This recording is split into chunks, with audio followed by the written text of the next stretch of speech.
घरात बरकत येत नाही. गुरुचरित्रही सांगतं, 35, 36, 37 अध्याय वाचन, गरुड पुराणही सांगतं, घरातल्या कोणत्या स्त्रीनं, माणसाने सुद्धा पण विशेष रूपानं स्त्रीनं, पारशानं कधीच स्वयंपाक घरात प्रवेश करायचा नाही. घरातलं मुख्य घर म्हणजे स्वयंपाकघर, हे घरातलं पुन्हा मंदिर आहे.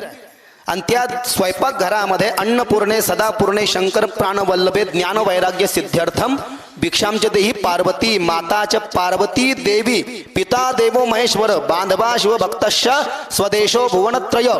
अन्नपूर्णा स्तोत्रातले हे मंत्र आहे. माता पार्वतीचा तिथे वास आहे.